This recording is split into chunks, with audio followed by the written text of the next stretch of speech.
Bonsoir. Guillaume de Lemazure, effectivement. Donc ah, tiens, ça a marché pour tout le monde. Parfaitement il y a quelques secondes. Donc je suis architecte, je suis très heureux d'être là parce que c'est un milieu en fait qui est tout à fait connexe à mon milieu habituel. Je suis architecte et français, donc à ce titre, si vous voulez, je suis étranger un petit peu au système sur 3 points. Je suis à la fois français avec un lien très très serré avec la Suisse, puisque j'ai occupé les fonctions pendant 8 ans d'associé, enfin de chef de projet puis d'associé au sein de l'agence Herzog et de Meuron à Bâle, que vous connaissez peut-être, avant de fonder mon agence en France. Donc ça m'a donné une très grande proximité avec la Suisse. Je suis aussi un petit peu étranger à ce qui se passe aujourd'hui, enfin un observateur de l'extérieur, parce que en tant qu'architecte, je ne peux pas être, à mon avis, classé dans les experts en domotique, loin de là, loin s'en faut. Et également étranger à la chose parce que je vais peut-être agir ce soir un petit peu comme un petit peu de poil à gratter dans la machine, étant donné que nous autres architectes, en tout du moins on va dire les gens que je représente, enfin, la tendance que je représente, on a tendance à penser que la domotique est un outil plus qu'une fin en soi. Et j'espère que la conférence d'aujourd'hui pourrait aboutir à une discussion autour de ce sujet-là. Je souhaitais simplement faire une petite introduction et ensuite vous montrer 2-3 projets dans lesquels nous utilisons des procédés techniques mais au service de l'architecture. Donc, pourquoi la conférence d'aujourd'hui m'intéressait énormément, c'est que évidemment on est au cœur d'un sujet qui est complètement d'actualité, la domotique. Enfin, ce qu'on a entendu à l'instant tout à l'heure, avoir des sensors au bout de ses mains pour pouvoir fabriquer quelque chose, c'est quelque chose qui, dans l'inconscient collectif de tout le monde maintenant, est arrivé à maturité. On sent bien que la population est prête pour ça, mais elle est prête d'une certaine manière, d'une manière totalement fantasmatique. Elle ne sait pas encore réellement, à part quelques privilégiés qui l'utilisent journalièrement, mais le reste des gens savent que ça existe, mais n'utilisent pas vraiment. Ça nous est présenté plutôt comme un espèce de fantasme hollywoodien, avec Tony Stark qui rentre dans sa maison et qui est capable de modifier sa maison à l'envie, de fabriquer son armure ou autre chose. Mais néanmoins, chez nous, dans le public que je représente, celui des architectes, en fait, ça a commencé bien avant. Enfin, cette anticipation, pour ceux qui s'en souviennent, dans des films comme Blade Runner ou des choses comme ça, elle était déjà présente, alors qu'on n'en avait pas du tout les moyens technologiques à l'époque. On avait le héros du film qui entrait chez lui, qui donnait des commandes vocales à sa maison, qui commandait son ordinateur, lui demandait de faire un zoom, de sortir quelque chose, de préchauffer un plat. C'était assez extraordinaire, d'anticipation, de justesse, mis à part évidemment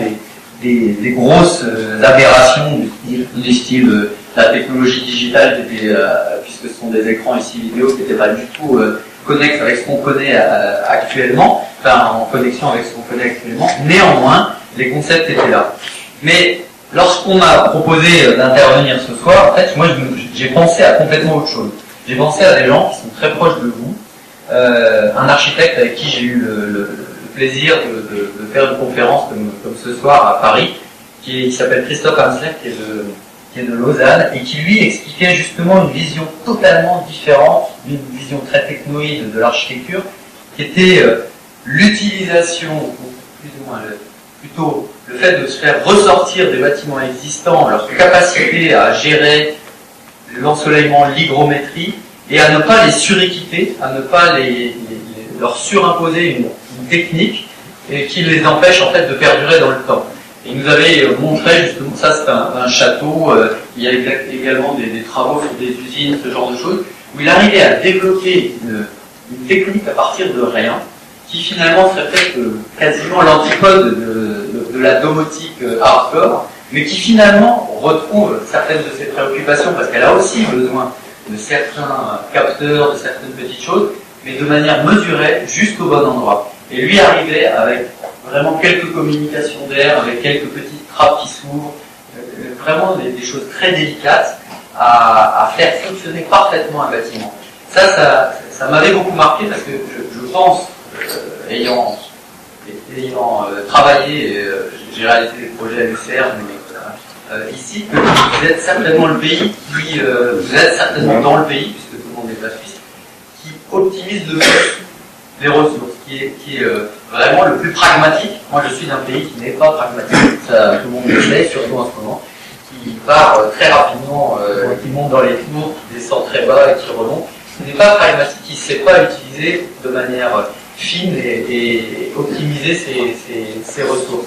Et je constate ça ici, et j'ai eu peur, en voyant le sujet, que justement, ce soir, on arrive dans une espèce de concert de louanges, de systèmes extraordinairement compliqués, ou de je pilote ma maison depuis mon iPad, et des choses comme ça. Alors que pour moi, derrière cette technologie, il y a quelque chose de beaucoup plus simple qui se profile, une fois qu'on l'aura digéré, qu'on l'aura utilisé. Je vis aussi dans une région, en fait, puisque je suis non pas de Strasbourg comme on l'a dit, mais presque de Strasbourg, puisque Mulhouse, qui est vraiment dans le cercle Bâle, Mulhouse, Freiburg, et on vit sur trois pays différents toute la journée. Et à ce titre-là, nous travaillons avec beaucoup d'ingénieurs suisses et allemands. On a accès à des projets qui sont extrêmement simples, comme celui par exemple qu'a construit un de mes amis à Freiburg, qui est cette maison à Mülheim, qui est une maison dont le diagramme énergétique était juste ici, était projeté juste ici, qui utilise une technologie très très simple, puisqu'elle a une double peau en polycarbonate, qui lui permet de générer une grosse proportion de la chaleur qu'elle utilise, donc quelque chose qui n'a même pas de capteur solaire en fait, mais qui par contre utilise tout un réseau de capteurs, puisqu'en fonction de l'année, soit la chaleur qui est captée entre ces doubles peaux est réutilisée, réintégrée par l'intermédiaire d'une pompe à chaleur dans le système de chauffe, ou au contraire, les capteurs permettent d'ouvrir grandes des trappes dans le toit et d'évacuer toute la chaleur de la maison. On est là pas dans des systèmes technologiques très complexes, c'est plutôt l'architecture elle-même, sa capacité, sa structure, ses matériaux qui sont le dispositif technologique majeur, aidé par un petit peu de technologie qui leur permet d'être activés et non pas passifs. Et c'est là-dessus en fait que tout le travail de notre agence se construit. Nous avons construit cette rénovation d'un bâtiment dans le nord de l'Alsace, justement sur investir beaucoup dans la peau, les matériaux, les dispositifs de construction d'un bâtiment, et l'équiper avec les quelques petits dispositifs techniques qui lui permettent d'être ensuite non passifs, mais actifs en fonction des saisons, en fonction de l'ensoleillement, et ainsi de suite. Ici, nous sommes dans le nord de l'Alsace, juste sur la frontière allemande, avec un bâtiment ancien qui a été acquis, auquel on nous a demandé de travailler sur un ajout. Et cet ajout a pris la forme en fait de ces bâtiments-ci et de cette salle qui est placée devant lui le long d'une route, qui est devenue en fait cette salle le principal moteur énergétique et le principal capteur de chaleur et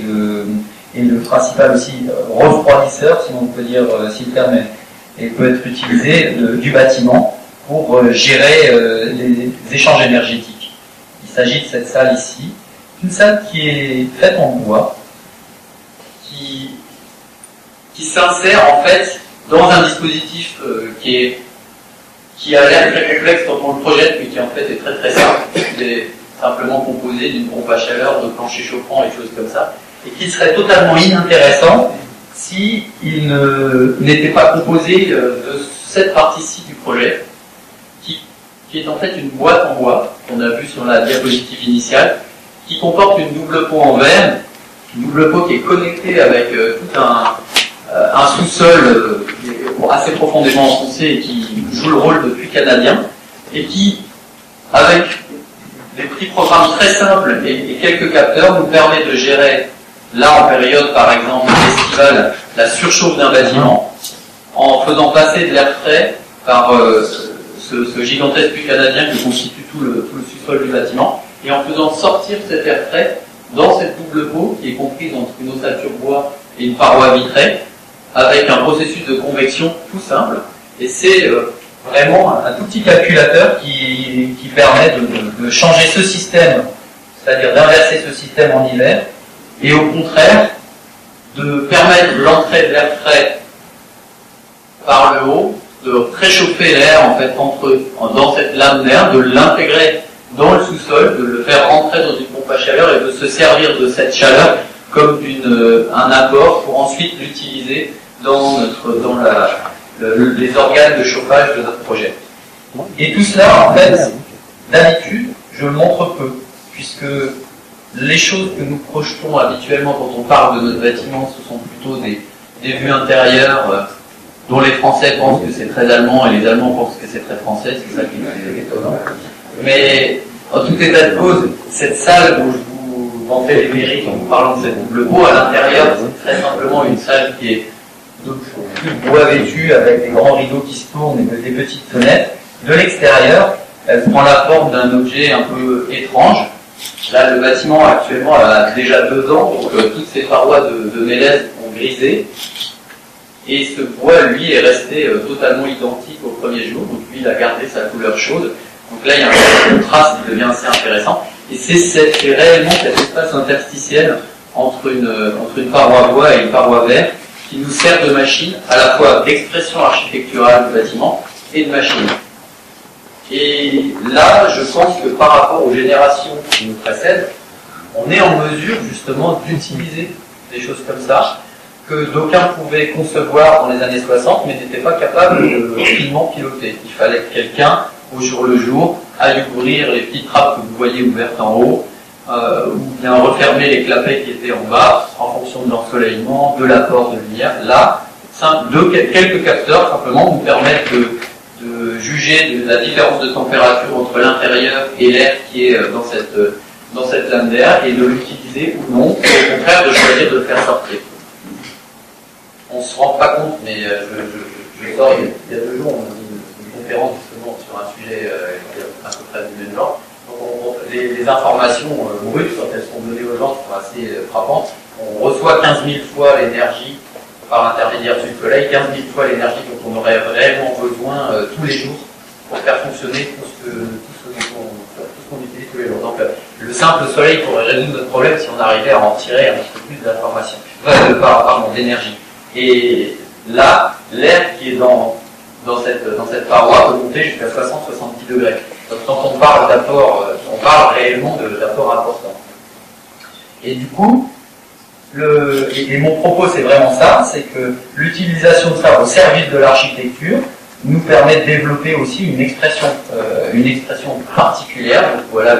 cette double peau en cours d'utilisation et justement l'impact que ça peut avoir, puisque quand je vous disais qu'habituellement je ne présente pas ce bâtiment de cette manière-là, je présente beaucoup moins la technique que le fait que la réflexion de cette paroi vitrée lui donne un aspect changeant au fur et à mesure de la journée et permet à ce bâtiment d'avoir une expression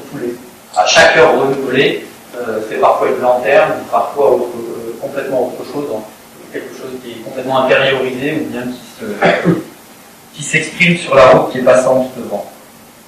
Le projet sur lequel nous travaillons et qui va rentrer en chantier dans très peu de temps et qui est plus emblématique de cette démarche, enfin en tout cas en matière de taille, c'est un centre de recherche en biomédecine à Strasbourg, dont on voit le bâtiment ici au milieu de sa maquette de présentation, qui est lui basé sur l'utilisation encore une fois d'une peau très spéciale, peau donc, qui est composée d'une pixelisation d'une mosaïque, mais ça c'est pour l'anecdote, et qui elle aussi intériorise tout le système d'échange, comprend plutôt tout le système d'échange, de protection par rapport à l'ensoleillement et d'échange thermique avec l'extérieur. Et là, pour le coup, parmi les partenaires qui ont été cités tout à l'heure, on en retrouve pas mal qui sont chargés de l'automatisation de cette peau. Cette peau, c'est la coiffe qu'on voit ici sur l'image, qui vient recouvrir un bâtiment très simple qui est organisé autour d'un vide central, qui est simplement composé de couronnes de bureaux, couronne autour d'un grand atrium.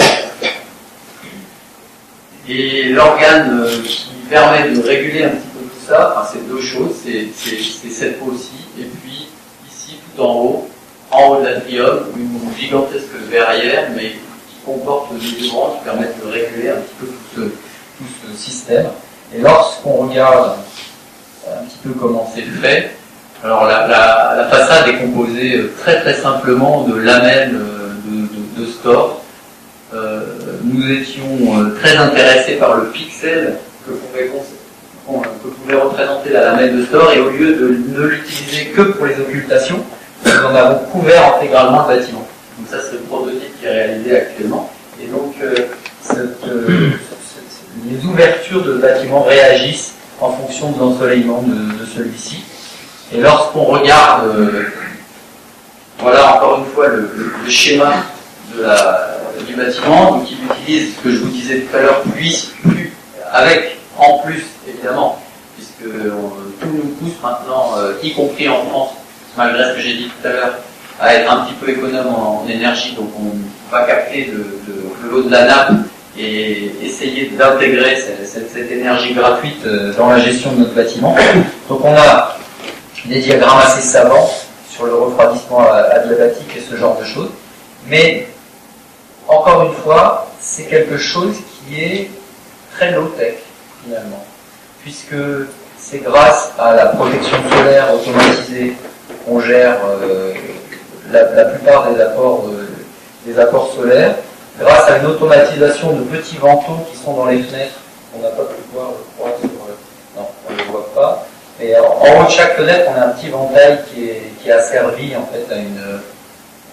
à un calculateur de la même manière que décrit tout à l'heure, et qui nous permet de faire un free cooling la nuit du bâtiment. En tout état de cause, puisque le but n'est pas que je m'étende sur ce projet pour vous l'expliquer très en détail, mais en tout état de cause, tous ces organes de captage d'informations et ensuite de calcul sont destinés uniquement à favoriser le mouvement de l'air dans le bâtiment, à gérer les apports surnuméraires de chaleur et surtout à gérer, au cours de la période estivale, une sortie, maximiser la sortie d'air chaud pour décharger ce bâtiment qui par ailleurs est également, dans lequel par ailleurs on a également investi massivement sur la structure, puisqu'elle est réalisée en béton de manière tout à fait volontaire pour augmenter son inertie. Les comptes de température, bon, ça n'a pas forcément d'impact. Et cette vision des choses, en fait, on l'utilise aussi sur des bâtiments, pour le coup, très très low-tech, sur lesquels on essaye d'optimiser justement les apports solaires. C'est un petit bâtiment à Strasbourg, un petit gymnase sportif, dans lequel, dans des dispositifs assez similaires, on cherche toujours à utiliser la lumière du jour au maximum. Et ici, dans celui-ci, nous avons une couronne, enfin, la toiture du bâtiment, qui est en fait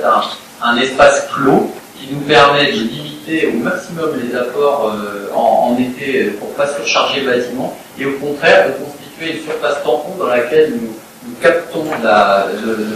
de l'air chaud en période hivernale pour le réinjecter dans le système de chauffage par le sol et par la masse du bâtiment grâce à une pompe à chaleur. C'est un bâtiment qui est extrêmement simple du coup dans son expression sur le côté rue, mais qui par contre, grâce à cette coiffe qui est activée par le soleil et par l'électricité qu'on a mis dedans, enfin, l'éclairage qu'on a mis dedans, revêt un caractère un petit peu magique la nuit. Alors, je ne m'étends pas sur les caractéristiques architecturales, c'est le fait d'utiliser notre argent majoritairement sur la peau du bâtiment et sur sa structure, et finalement de l'équiper relativement peu, nous permet de faire des gains de budget. Et par exemple, ici, nous avons proposé toute cette immense terrasse dans les coûts qui étaient, en la surajoutant au programme qui nous avait été demandé. Voilà, je conclue. Cette terrasse, par exemple, elle a été gagnée grâce à cela. En fait, j'ai plusieurs exemples de bâtiments comme ça, très low-tech, qui comportent toujours ce même système de capteurs de protection solaire un petit peu automatisé. Et je vais finir par une espèce d'anecdote, parce que je crois que je ne plus. Par contre, parfois, nous utilisons réellement des outils, les outils techniques qui vont certainement vous être présentés par la suite, à plein de pubs. Là, pour le coup, nous faisons un concours d'idées de valorisation d'une île sur le Rhin, dans lequel nous avons développé un immense bâtiment et sur lequel nous avons travaillé sur une peau qui est composée d'un système métallique avec quelques néons. Il y en a 5000 des néons, donc c'est pas quelques néons, qui nous permettent de fabriquer un gigantesque écran qui est piloté justement là pour le coup par un système très domotique et qui nous permet réellement de donner une énergie, de fabriquer avec notre bâtiment un immense écran de communication. Vous imaginez que c'est le Rhin qui est représenté ici, donc vous êtes sur la rive allemande et de l'autre côté c'est la rive française. Et ça, c'est un concours qui a été jugé il y a seulement quelques semaines et que nous avons remporté et qui, a priori, devrait être construit, qui permettrait d'utiliser ça comme événementiel. Alors ça, c'est pour la partie communication, mais à l'intérieur, il y a des programmes qui se logent. Et là, on est au cœur du sujet. On avait besoin de toutes les capacités techniques de nos experts pour gérer cette chose-là. Voilà, je vais m'arrêter là et passer le micro à l'expert.